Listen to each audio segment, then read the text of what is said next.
night, former President Trump threatening to invoke executive privilege to block the House Select Committee that is investigating the January 6th insurrection from obtaining a wide range of documents that it's demanding from several U.S. government agencies. CNN's Whitney Wild is joining us now. This is a big request. He would have reason to be concerned. Absolutely. So this request is about 40 pages long. It concerns communications, records that go all the way back to April 2020. And the committee is looking at, again, a wide range of decisions and actions that might have been made by the Trump administration, people within his orbit as well as within the campaign. Here's just a snapshot of some of the people that are possibly subjects in this investigation. None of those names would be a surprise. So Mark Meadows, Trump loyalist Roger Stone, members of the Trump family, none of that is surprising. The breadth of the scope, though, might be surprising and possibly was to the former president. Here's what he said. Unfortunately, this partisan exercise is being performed at the expense of long-standing legal principles of privilege. Executive privilege will be defended. These Democrats have only one tired trick, political theater, and their latest request only reinforces that pathetic reality. Harsh words. It is ultimately now President Biden who will have the ultimate say over whether these White House records are released. We've already seen a few snippets in some of these other document dumps, communications between members of the Trump administration and the Department of Justice.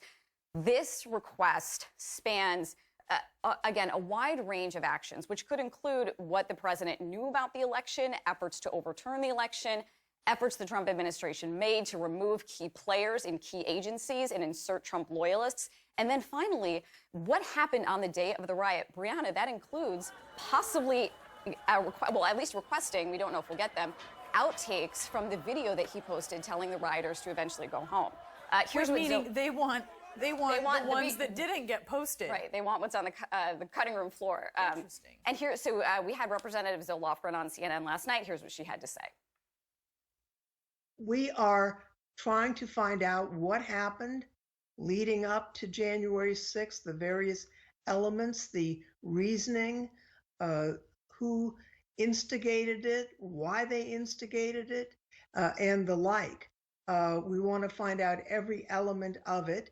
And so we've made this request, and this is, as I said, just the beginning.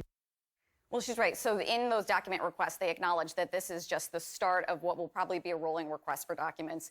This may set up a lengthy legal battle, and Trump could eventually try to go to court. Again, we know that it's President Biden who has the ultimate say over the White House records and with regards to executive privilege.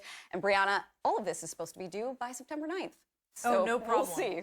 We'll see if that's what coming they up get. fast. All right, Whitney, thank you so much for that report. Whitney Wild. All right, joining me now, CNN senior legal analyst Ellie Holding. He's a former federal and state prosecutor. Ellie, I want to talk about this in depth, especially the executive privilege. But let's build up to that point. What has this committee done so far? Yeah, John, they've done a lot of work so far. The stakes couldn't be higher. Of course, they began last month when they called this hearing with D.C. and Capitol Hill police officers. They gave testimony that was gripping and compelling. But one moment that's really important was when this officer, Daniel Hodges, said this to the committee: "You guys are the only ones we've got to deal with crimes that occur above us. I need you guys, the committee, to address if anyone in power had a role in this." Now, Benny Thompson, representative, who's the committee chair, has said that he's willing to do just that. He said anybody who had a conversation with the White House and officials in the White House while the invasion of the Capitol was going on is directly in the investigative sights of this committee.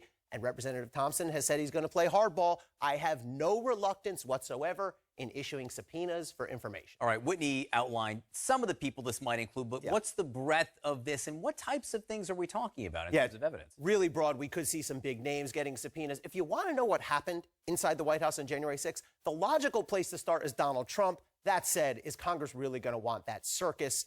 I'm doubtful. However, Mark Meadows could get a subpoena. He was in touch with Donald Trump on that day. Jared Kushner could get a subpoena. He was in touch with Meadows and later went to the White House. And this is where it's going to get really interesting. Two members of the House, McCarthy and Jim Jordan, they both talked about that they had conversations with Donald Trump on that day. Also, we know the committee is going to go out and try to get phone records, key communications. Now, this is bringing me back to my prosecutor's days. Let me show you why this is important, because this is what a sample phone record from Verizon will look like. It will tell you what number is making the call, what number is receiving the call, exactly what date, and to the second, what time that call was made. And finally, over here, how many seconds long that call was. So this is going to tell you who was in touch with who in those key moments leading up to and during and after the attack. And then finally, we know that there have been very broad requests to all these federal agencies. The one that's really interesting to me is the National Archives. And you may be thinking, why the National Archives? That's where the parchment copy of the Declaration of Independence is, because that's where the prior White House's records are. They have the Trump White House records. So, executive privilege. Yeah. Former President Trump last night in an angry internet statement says he's going to defend executive privilege. What does that mean? Who actually gets to decide here? It's such an interesting question. So executive privilege generally means that certain communications between the president and other executive branch officials are privileged, don't have to be turned over to Congress, can be held back. The big question is, who gets to exercise it? Is it the current president, or is it the president whose records and communications they were? Whitney alluded to this. We don't have a definitive answer, but the better weight of the law and precedent is that it's up to the current president, Joe Biden. So he's going to have to make a decision. Will he invoke executive privilege? Now, you would think, why would he? He would want the committee to have all the information they could. On the other hand, if the House flips in a year and change, they could throw that back in his face.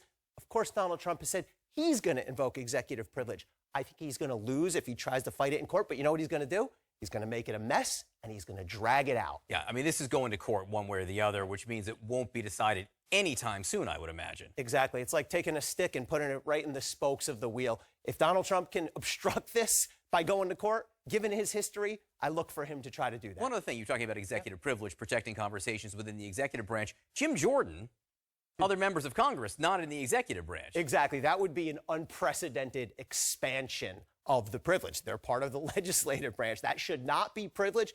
But again, we've seen the Trump administration, the former administration in the past, make ridiculous legal arguments designed just to slow things down.